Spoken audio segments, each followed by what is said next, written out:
बिस्मिल्लाहिर्रहमानिर्रहीम अस्सलाम वालेकुम डियर स्टूडेंट्स। उम्मीद करती हूँ आप सब लोग खैर आफियत से होंगे and welcome back to view next. हमारा जो मिड टर्म का सिलेबस था वो अल्हम्दुलिल्लाह मैं टाइम पर कंप्लीट कर दिया था। Theme number 1 to theme number 6 तक हमारे जो थीम थे वो मिड टर्म के अंदर इन्वॉल्व थे, वो हमने कंप्लीट कर दिया। एंड आई होप कि आप लोगों ने जो एग्ज़ाम दिया मिड टर्म का वो काफ़ी ज़्यादा अच्छा गया होगा। एंड सेकेंडली मैं उन तमाम स्टूडेंट को अप्रिशिएट करना चाहती हूँ जो कि हमें अगर अप्रिशिएट करती हैं लेक्चर की, उनको समझ आ रही है अच्छे से। तो आज से इंशाल्लाह हम अपना फाइनल टर्म का सिलेबस स्टार्ट करेंगे। हमारे पास टोटल 8 थीम होंगे। Theme number 7 to theme number 14 तक हमने कवर करना है। तो बगैर देरी के अब स्टार्ट करते हैं अपना जो हमारा थीम नंबर 7 होगा उसको। लेकिन उससे पहले मैं आपको बताती चलूँ, जो ये शॉर्ट नोट्स है ना, ये मैं इसलिए बनाती हूँ ताकि आप लोगों की जो अंडरस्टैंडिंग है वो ईज़िली हो सके। ये नहीं कि आप लोग कमेंट सेक्शन में आके बोल रहे होते हैं मैम ये हाइलाइट करवा दें, वो हाइलाइट करवा दें, कौन-सा इम्पोर्टेंट है, कौन-सा नहीं है। तो जो हैंडआउट्स हैं ना वो ये हैं। तो इनमें से जो मुझे इम्पोर्टेंट लगा है ना वो मैंने इनके शॉर्ट नोट्स बनाए हैं और शॉर्ट नोट्स मैं आप लोगों को प्रोवाइड करती हूँ। इसके अलावा जिसको ये शॉर्ट नोट्स नहीं मिले अभी तक, वो यहाँ पर मेरा नंबर भी प्रोवाइड कर दिया गया है। मैंने अपना नंबर प्रोवाइड किया हुआ है नीचे। इस लिंक पर आप जब क्लिक करेंगे ना, डायरेक्ट मेरी आईबी के अंदर ओपन होगा। कोई भी क्वेश्चन हो आप लोग मुझसे आके ईज़िली कर सकते हैं। एंड सर अली खान से भी आप ये जो हैंडआउट्स हैं, शॉर्ट नोट्स हैं, ये ईज़िली उनसे ले सकते हैं। तो स्टार्ट करते हैं अपना जो हमारा थीम नंबर 7 है उसको। लेकिन इससे पहले चैनल पर न्यू हैं तो सब्सक्राइब भी लाज़मी कर दीजिएगा। वीडियो अच्छी लगती है तो लाइक भी कर दिया करें, हमें ज़्यादा मोटिवेशन मिलती है इससे। तो स्टार्ट करते हैं अपना थीम नंबर 7, जिसमें हम स्टडी करेंगे business, finance and financial system के बारे में। आगे बढ़ने से पहले ना मैं आपको थोड़ा-सा ओवरव्यू दे देती हूँ कि इस लेक्चर में हम क्या कवर करने वाले हैं। पहले तो हम ये देखेंगे फाइनेंस क्या होता है, सेकेंडली हम देखेंगे कि जो बिज़नेस होता है, उसको मनी क्यों चाहिए होती है, थर्ड नंबर पर हम देखेंगे जो मनी होती है वो कहाँ से आती है और हमने कहाँ लगानी होती है। देन हम देखेंगे स्टॉक मार्केट का रोल, देन हम देखेंगे इस्लामिक फाइनेंस, देन हम देखेंगे blockchain and crypto currency and last पर हम देखेंगे कि जो अकाउंटिंग होती है, वो बिज़नेस फाइनेंस के लिए क्यों ज़रूरी होती है। तो पहले तो हम ये आसान अल्फाज में समझ लेते हैं कि फाइनेंस आखिर होता क्या है। फाइनेंस मीन्स कि जो मनी होती है उसका सही इस्तेमाल करना, like how a business gets money and how it is used. Means कि वो पैसा कहाँ से आ रहा है, बिज़नेस जो है वो पैसा कहाँ से लेता है, उसको कहाँ पर यूज़ करता है। लाइक के मिसाल के तौर पर मैं आप सब लोगों को समझाती हूँ। एक बहुत मीन्स कि पॉपुलर प्रोडक्ट है जिसको सब लोग खरीद रहे हैं। पीछे से क्या होगा, इस कंपनी के पास फाइनेंस खत्म हो गया और उन्होंने जो प्रोडक्ट है वो बनाना छोड़ दिया। अब जो प्रोडक्ट इतना पॉपुलर हो चुका था, वो वहीं पर स्टॉप हो जाएगा। क्यों स्टॉप हो जाएगा? क्योंकि फाइनेंस पीछे से खत्म था और वो ज़्यादा प्रोडक्ट नहीं बना पा रहे थे। इसलिए ही अगर फाइनेंस को सही तरीके से मैनेज नहीं करेंगे तो चाहे प्रोडक्ट कितना ही पॉपुलर क्यों ना हो, बिज़नेस कितना ही ग्रो क्यों ना कर रहा हो, वो वहीं पर वो स्टॉप हो जाएगा। आगे हम देखते हैं role of finance in business. अब जो फाइनेंस की रोल है बिज़नेस के अंदर क्या है, वो पहले हम देखते हैं। वो फाइनेंस को हम बिज़नेस की ना life blood of business means कि जो फाइनेंस है ना, वो बिज़नेस का हमारे पास लाइफ ब्लड होता है। मीन्स कि मोस्ट इम्पोर्टेंट जो रोल है, वो हमारे पास फाइनेंस का ही है बिज़नेस के अंदर। जिसके बगैर ना लाइक के कोई भी कंपनी है वो नहीं चल सकती। तो इसका हम देखते हैं, जो हमारे पास आगे पॉइंट्स बताए गए, आगे हमें पॉइंट्स बताए गए हैं 5। तो पहला पॉइंट देख लेते हैं, daily operation. Daily operation business को ना डेली काम करने के लिए ना मनी चाहिए होती है। Staff salaries, electricity and bills, internet, fuel, rent, इन तमाम चीज़ों को ना अगर बिज़नेस के पास ना डेली एक्सपेंसेस के लिए ना मनी नहीं होगी ना, तो जो बिज़नेस है वो वहीं पर रुक जाता है। मिसाल के तौर पर एक स्मॉल बुटीक है जो कि लाहौर में है, अगर उसके पास सैलरी देने को मनी ही नहीं होगी तो स्टाफ कैसे चलेगा? तो वो तो साफ-ज़ाहिर है शो वहाँ पे बंद हो जाएगी। सेकंड हमारे पास growth and expansion. Growth expansion में आ जाता है, अगर बिज़नेस फ्यूचर में एक्सपेंड होना चाहता है, तो उसको किसकी ज़रूरत होगी? उसको फाइनेंस की ज़रूरत होगी। ग्रो के लिए क्या चाहिए होता है? न्यू ब्रांचेस चाहिए होती हैं, मशीनरी चाहिए होती है, बैटरी टेक्नोलॉजी चाहिए होती है और मोर स्टाफ की ज़रूरत होती है ताकि वो लोग जो है ना अच्छे तरीके से काम कर सकें। मिसाल के तौर पर एक क्लॉथिंग का ब्रांड है, कोई भी नाम दे दो, एक्स, वाई, ज़ेड फैशन कोई भी हो जाता है। तो वो क्या कहते हैं, वो उन्होंने ना ऑनलाइन स्टार्ट किया। बाद में ना वो मॉल में मीन्स के मॉल में उन्होंने ओपन कर लिया अपना जो शॉप थी उसको। तो उसके लिए क्या ज़रूरत होगी? उसके लिए फाइनेंस की मस्ट ज़रूरत होगी क्योंकि वो पहले ऑनलाइन था, बाद में उन्होंने मार्केट अपनी ओपन किया तो वहाँ पर हर तरीके की मीन्स की उन्होंने ब्रांचेज़ खोली थी। उनको वहाँ पे मशीनरी की ज़रूरत होगी, उनको वहाँ पर बेटर टेक्नोलॉजी की ज़रूरत होगी ताकि वो न्यू डिज़ाइन क्रिएट कर सकें और स्टाफ की भी ज़रूरत होगी, जो वहाँ पर वो काम कर सकें। थर्ड नंबर पर हमारे पास आता है marketing and strategies. Marketing and strategies means कि जो बिज़नेस के प्रोडक्ट कितना ही अच्छा क्यों ना हो ना, अगर लोगों को पता ही नहीं होगा कि बिज़नेस चलेगा कैसे। मार्केटिंग ज़िंदा किस लिए रखी जाती है ताकि लोगों को पता चले और वो प्रोडक्ट खरीद सकें। किसके ज़रिए से? एडवर्टाइज़िंग के ज़रिए से, कैम्पेनिंग के ज़रिए से। फाइनेंस यहाँ पर हेल्प इसलिए करता है कि फेसबुक के जो एड्स हैं वो चला सकें, इंस्टाग्राम प्रमोशन, बिलबोर्ड्स और जो सीज़नल यहाँ पर कैंपेनिंग है मीन्स कि ईद सेल्स और 11/11 वाली जो सेल होती है, ईटीसी वगैरह, ये सारी इसके अंदर आ जाती है। मीन्स कि एडवर्टाइज़ के ज़रिए से लोगों को बताया जाता है कि हमारे पास ये प्रोडक्ट है, ये आप पे काम का है और आप लोग आकर हमसे ईज़िली खरीद सकते हैं, परचेज़ कर सकते हैं। आगे हमारे पास आता है maintaining cash flow. Maintaining cash flow like के जो मनी है उसको बिज़नेस के अंदर आना और चले जाना, ये हमारे पास कैश फ्लो है, मीन्स कि आना-जाना फ्लो के साथ एक मेंटेन किया हुआ है। अगर जो कैश फ्लो है ना वो मैनेज नहीं होता, तो जो सप्लायर की पेमेंट है वो लेट होगी, कस्टमर के जो ऑर्डर्स होंगे वो डिले होंगे, जो बिज़नेस के लॉस होंगे वो ज़्यादा काफ़ी ज़्यादा बढ़ जाएँगे। तो इसका ज़्यादा यहाँ पर ख़्याल रखा जाता है मेंटेनिंग कैश फ्लो के अंदर, ताकि जो चीज़ें हैं वो बेहतर तरीके से काम कर सकें। आगे में बात आता है अट्रैक्टिंग इन्वेस्टर। अब ये क्या होता है, ये इन्वेस्टर ना उस बिज़नेस में मीन्स के मनी लगाते हैं जहाँ अकाउंट्स क्लियर हों, कोई भी फाइनेंशियल जो मैनेजमेंट हो वो काफ़ी ज़्यादा स्ट्रॉन्ग हो, और जो ग्रोथ हो उनकी पोटेंशियल हो, मीन्स कि एक सीक्वेंस के साथ वो चल रहे हो। कहीं भी वो वहाँ पर वो स्टॉप नहीं हुए होंगे, तो वो जो इन्वेस्टर होते हैं वो उस बिज़नेस के अंदर ही अपनी जो मनी होती है वो लगाते हैं। इसलिए जो फाइनेंस होता है ना वो मोर ट्रस्ट होता है और मोर फंडिंग के लिए यहाँ पर रखे जाते हैं। तो आगे इन्होंने यहाँ पर बताया हुआ है मिसाल के तौर पर, जो हमारे पास लाहौर है, मीन्स कि एक लाहौर में क्या है, हमारे पास एक क्लॉथिंग का ब्रांड है। फाइनेंस यूज़ कर रहा है स्विंग मशीन्स के लिए, सैलरीज़ के लिए, ओपीईएक्स है मशीन स्विंग मशीन्स के लिए, कैपईएक्स है एंड ईट कंपेनियंस जो चला रहे हैं, वो इसके अंदर आ जाते हैं। अच्छा जी, तो यहाँ पर क्या होता है लाइक कि अगर जो बिज़नेस है, जो क्लॉथिंग का इनका बिज़नेस है लाहौर के अंदर कोई भी नेम से, अगर उनके पास स्विंग मशीन नहीं होगी तो वो कपड़े किस तरह से सिलाई करेंगे और बुटीक किस तरह से खोलेंगे? तो वो क्लॉथिंग का कोई सिस्टम ही नहीं होगा, तो वो कर ही नहीं सकते ओपन, सैलरीज़ देने के उनके पास पैसे नहीं होंगे, तो कोई भी वहाँ पर जो वर्कर होगा वो नहीं ठहरेगा। ईद कैंपेन नहीं चलाएँगे, सेल्स नहीं चलाएँगे, तो जो उनका बिज़नेस है वो काफ़ी ज़्यादा जल्दी ग्रो वो यहाँ पर नहीं कर सकता। आगे हम देखते हैं, आगे हमारे पास है जो यहाँ पर ही बताया गया ना, सीएपीएक्स एंड ओपीएक्स में यहाँ पर आगे इन्होंने डिटेल में बताया हुआ है, मैं आपको लोगों को समझाती हूँ, आपने परेशान नहीं होना। तो ये लाइन देख लेते हैं पहले, poor financial management business failure even if product is good. अगर जो फाइनेंशियल मैनेजमेंट होगी ना, अगर वही पुअर है, तो ये बिज़नेस फेलियर का यहाँ पर बाइस बनती है, अगर प्रोडक्ट चाहे कितना ही मीन्स कि अच्छा क्यों ना हो। तो आगे चलते हैं, आगे हमारे पास है sources and use of fund.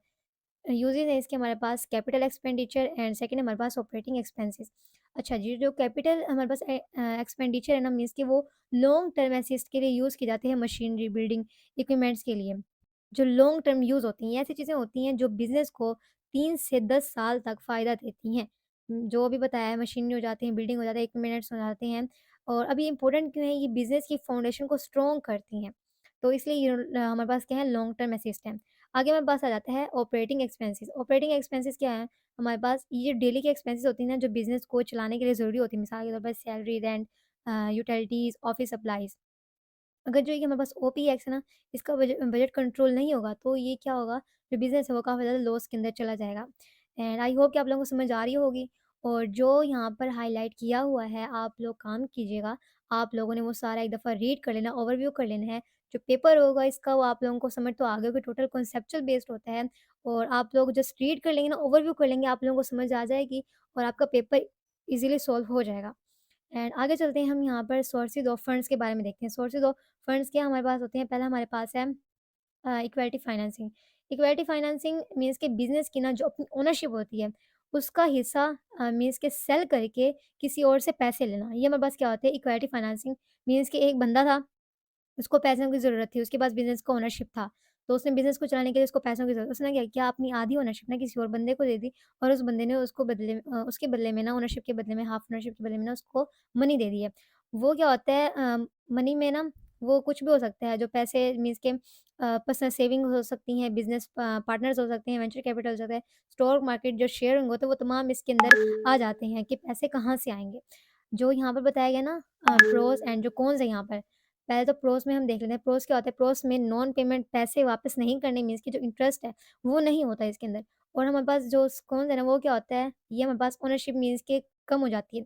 अब प्रोस और जो कॉन्स है, ये हमारे पास ना लैटिन वर्ड्स हैं, जो कि मीन्स कि इसका मतलब होता है हमारे पास फ़ायदा, इसका मतलब हमारे पास होता है नुकसान। तो ये आप लोगों ने लाज़मी इसको याद रखना है। आगे हम चलते हैं, सेकंड पे हमारे पास आता है डिबेट्स। डिबेट्स फाइनेंसिंग मीन्स कि जो लोन्स होते हैं वो इसके अंदर आते हैं। डिबेट का मतलब मीन्स कि लोन ही होता है, बैंक से या जो फाइनेंशियल इंस्टीट्यूशन होते हैं उनसे पैसे लेना और बाद में उनको इंटरेस्ट के साथ वापस करना। ये हमारे पास डिबेट्स फाइनेंस कहलाता है। इसका फ़ायदा क्या है? ओनरशिप जो होती है वो 100% उस बंदे की होती है जो कि वो लेता है। और नुकसान क्या होता है? इंटरेस्ट देना पड़ता है, और मीन्स कि कैश फ्लो जो होता है, उसका जो प्रेशर होता है वो काफ़ी ज़्यादा इंक्रीज़ होता रहता है। थर्ड नंबर पर हमारे पास आ जाता है internal financing. Internal financing means कि बिज़नेस अपने ही प्रॉफ़िट को री-इन्वेस्ट करता रहता है। मिसाल के तौर पर, अगर एक शॉप है, महीने का ना 60,000 जो प्रॉफ़िट है वो कमा रही है, तो उसमें से ना जो 20,000 जो रुपीज़ होंगे, वो बिज़नेस में दोबारा लगा दिए जाएँगे, मीन्स के री-इन्वेस्ट कर दिए जाएँगे बिज़नेस को चलाने के लिए। अब इसका फ़ायदा क्या है, इसके अंदर कोई भी डिबेट्स नहीं होती, कोई इन्वेस्टर नहीं होता, किसी भी किस्म का कोई भी प्रेशर यहाँ पर नहीं होता और नुकसान क्या होता है, इसके अंदर जो फंड्स होते हैं, वो लिमिटेड हो जाते हैं। 4th नंबर पर हमारे पास आता है ग्रांट्स एंड सब्सिडीज़। अब ग्रांट्स एंड सब्सिडीज़ क्या होते हैं, गवर्नमेंट या जो प्राइवेट इंस्टीट्यूशन होते हैं ना, वो बिज़नेस को ना मनी की सपोर्ट देते हैं और इसके अंदर नुकसान क्या होता है, जो मनी होती है ना, वो फ्री होती है और नो रिपेमेंट होती है और नुकसान क्या होता है, नुकसान के इसके अंदर ना हार्ड टू क्वालीफाई होते हैं और जो रूल होते हैं, वो काफ़ी ज़्यादा यहाँ पर स्ट्रिक्टली होते हैं। आगे चलते हैं, आगे हमारे पास आता है शॉर्ट टर्म वास लॉन्ग टर्म फाइनेंसिंग। अब इसके अंदर ना शॉर्ट टर्म फाइनेंस मीन्स के बिज़नेस को इमीडिएट ज़रूरत के लिए जो चाहिए होता है ना फाइनेंसिंग, वो हमारे पास शॉर्ट टर्म के अंदर आ जाता है। तो पहला इसका हमारे पास है trade credit. Trade credit supplier सामान देता है और पेमेंट लेटर 30 डेज़ 60 डेज़ में बाद में होती रहती है। सेकंड नंबर नंबर पर हमारे पास है बैंक ओवरड्राफ्ट। बैंक ओवरड्राफ्ट क्या होता है? बैंक आपको अलाउ करता है कि बैलेंस ज़ीरो होने की सूरत में भी आप पैसे बैंक से निकलवा सकते हैं। इंटरेस्ट ज़्यादा होता है यहाँ पर। आगे हमारे पास है फैक्टोरिंग।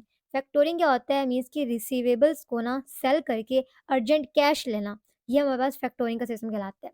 आगे चलते हैं, आगे हमारे पास है long term financing. Long term financing 1 साल से ज़्यादा का जो हमारे पास फाइनेंसिंग सिस्टम होता है, बिज़नेस चलाने का जो आइडिया होता है, उसको हम लॉन्ग टर्म के अंदर लेके जाते हैं। लॉन्ग टर्म ना काफ़ी ज़्यादा मीन्स कि एक्सपेंसिव होता है और एक्सपेंशन मीन्स कि अपने बिज़नेस को ग्रो करने के लिए रखा जाता है। तो इसके अंदर पहला हमारे पास है इक्विटी। इक्विटी मीन्स कि जो शेयर्स होते हैं, आईपीओ के ना जो ज़रिए से जो शेयर्स होते हैं ना, वो पब्लिक को बेचने पड़ते हैं यहाँ पर, ताकि जो इक्विटी वो आ सके। सेकंड नंबर पे हमारे पास आता है डिबेंचर्स एंड बॉन्ड्स। अब इसके अंदर क्या होता है, इसके अंदर जो इंटरेस्ट होते हैं ना डिबेट्स के, वो यहाँ पर फिक्स्ड हो जाते हैं। मीन्स कि जो लॉन्ग टर्म का जो लोन होता है ना पब्लिक, इसका जो इंटरेस्ट होता है वो फिक्स ही रहता है। आगे हमारे पास है venture capital. Venture capital like के जो इन्वेस्टर होते हैं ना, वो रिस्क लेकर स्टार्टअप्स को फंड करते रहते हैं ताकि वो अपना बिज़नेस यहाँ पर इज़िली रन कर सकें, स्टार्ट कर सकें। तो आगे चलते हैं, आगे हमारे पास आ जाता है 4th नंबर पर सिक्योरिटी मार्केट्स। सिक्योरिटी मार्केट्स क्या होती हैं? सिक्योरिटी मार्केट्स वो जगह होती हैं जहाँ शेयर्स, बॉन्ड एंड डेरिवेटिव्स जो होती हैं ना, उनको बाय करना, उनको सेल करना, ये चीज़ें यहाँ पर रखी जाती हैं सिक्योरिटी मार्केट्स के अंदर, फाइनेंशियल मार्केट के ज़रिए से। आगे हमारे पास है प्राइमरी मार्केट्स। प्राइमरी मार्केट क्या होते हैं? प्राइमरी मार्केट कंपनी जो पहली दफ़ा जो शेयर होती है ना, वो इश्यू करती हैं आईपीओज़ के ज़रिए से, उसको प्राइमरी मार्केट कहते हैं। आगे चलते हैं, आगे हमारे पास है सेकेंडरी मार्केट। सेकेंडरी मार्केट क्या होता है? सेकेंडरी मार्केट मीन्स कि ऑलरेडी जो लिस्टेड होते हैं ना शेयर, वो ट्रेड्स करते रहते हैं। पाकिस्तान का जो सेकेंडरी मार्केट है, वो पीएसएक्स है, पाकिस्तान स्टॉक एक्सचेंज है एंड जो रेगुलेट किया गया है बाय एसईसीपी के ज़रिए से। इन्वेस्टर को क्या होता है, investor investor brokerage account, CDC account, इनको ये चाहिए होता है अपनी जो मनी है उनको इन्वेस्ट करने के लिए। मीन्स कि अगर ये स्ट्रॉन्ग होगा तो ही वो यहाँ पर इन्वेस्ट करेंगे। अब चैलेंजेस क्या आते हैं सेकेंडरी मार्केट में? Low public participant and economic instability. अगर जो यहाँ पर जो लोगों की जो पब्लिक है, अगर यहाँ पर ना पार्टिसिपेंट उनकी काफ़ी ज़्यादा लो होगी, तो जो बिज़नेस है वो काफ़ी ज़्यादा डाउनवर्ड चला जाएगा और इसकी जो इकोनॉमिक होगी वो इंस्टेबिलिटी हो जाएगी। अगर यहाँ पर पब्लिक जो है काफ़ी ज़्यादा हाई रेंज में होगी, पार्टिसिपेट करेगी, तो इसकी इकोनॉमिक जो है वो काफ़ी ज़्यादा अच्छे तरीके से स्टेबल हो सकेगी पाकिस्तान की इकोनॉमी की। आगे चलते हैं, आगे हमारे पास है 5 नंबर पर trends in financial management. Finance का जो वर्ड है ना, बहुत मीन्स के फास्ट वे के अंदर ना चेंज होता जा रहा है। अब पहला पॉइंट है इसका हमारे पास digital transformation. Digital transformation means कि AI, cloud accounting like QuickBooks वगैरह इसके अंदर जाती हैं, जो कि तमाम डिजिटल वे के अंदर है। आगे मैं बता देता है ESG investing. Environment friendly companies में इन्वेस्ट करते हैं, मीन्स के जो कि ग्रीन बॉन्ड्स होते हैं, मीन्स कि काफ़ी अच्छे तरीके से वर्क कर रही होती हैं अपना। आगे हमारे पास है फाइनटेक बूम। फाइनटेक बूम मीन्स के जैसे कि जैज़ कैश, ईज़ी पैसा, नम पे, जो ये मोबाइल के वॉलेट्स हैं ना, मोबाइल के वॉलेट्स में कौन-कौन सा होता है? जैज़ कैश होता है, ईज़ी पैसा होता है, डिजिटल बैंक के अंदर नया पे होता है और ब्लॉकचेन एप्लीकेशन, ये तमाम चीज़ें फाइनटेक ग्रो के अंदर आ जाते हैं, जिसके ज़रिए से बिज़नेस है वो बेटर तरीके से ग्रो करता जा रहा है। आगे हमारे पास आ रहा है Islamic finance growth. Islamic finance growth के अंदर ना सिर्फ़ आप लोगों ने इतना सा देखना है कि जो पाकिस्तान में ना इस्लामिक फाइनेंस का ग्रोथ है ना, वो काफ़ी ज़्यादा स्ट्रॉन्ग ट्रेंड पर चल रही है। आगे हमारे पास आ जाता है blockchain and cryptocurrency. Blockchain means कि एक सिक्योर डिजिटल लेडजर है हमारे पास, जिसको कोई भी चेंज नहीं कर सकता। पाकिस्तान के अंदर ना जो आगे हमारे पास है क्रिप्टोकरेंसी। क्रिप्टोकरेंसी क्या होता है? क्रिप्टोकरेंसी ना हमारे पास बिटकॉइन, ईटीसी वगैरह जो हो जाते हैं, बायबैट वगैरह जो होती हैं, ये ब्लॉकचेन पर चलती हैं। पाकिस्तान में ना ये क्या होता है, पाकिस्तान में जो क्रिप्टो है, वो यहाँ पर ना मीन्स कि जो लीगल टेंडर है वो नहीं है। ये इनफॉर्मली ट्रेड होती हैं जो कि वो चला रही होते हैं पाकिस्तान के अंदर। तो इसके अंदर जो रिस्क होता है वो काफ़ी ज़्यादा हाई होता है, जिसकी वज़ह से जो फ्रॉड होते हैं वो होती हैं और यहाँ पे वॉलेटली होती हैं सिस्टम की। और जो यहाँ पे बेनिफिट्स हैं, इसके अंदर ना बेनिफिट्स यही होती हैं कि जो हमारा डाटा होता है ना इसके अंदर काफ़ी ज़्यादा वो सिक्योर रहता है और ट्रांसपेरेंसी उस डाटा की रहती ही रहती है। आगे चलते हैं, आगे हमारे पास आता है Islamic finance principle. Islamic finance principle क्या होता है? इस्लामिक फाइनेंस प्रिंसिपल मीन्स के जो इसके अंदर इंटरेस्ट होता है, मीन्स के जो ऊपर लगाकर जो एक्स्ट्रा पैसे दिए जाते हैं ना, उसको क्या कहते हैं? मेरे दिमाग में नहीं भी नहीं आ रहा। जो मीन्स के जब पैसे लेते हैं सूद से, हाँ, सूद जो होता है ना ऊपर जो वापस से पैसे देते हैं, वो काफ़ी ज़्यादा यहाँ पर प्रोहिबिट किया गया है, मना किया गया है इस्लाम के अंदर। तो इनको भी इन्होंने काफ़ी मीन्स के अच्छे तरीके से, अब जो मीज़ान बैंक है उन वो भी मीन्स के जो है ना हमारे पाकिस्तान के अंदर जो मीज़ान बैंक है वो भी इस्लामिक फाइनेंशियल प्रोहिबिट्स मीन्स के जो इंटरेस्ट है उनको वो काफ़ी ना मीन्स के प्रोहिबिट करती हैं। आगे हमारे पास है की प्रिंसिपल में पहला हमारे पास है रिस्क शेयरिंग। रिस्क शेयरिंग में जो प्रॉफ़िट एंड लॉस होते हैं ना, दोनों शेयर होते हैं।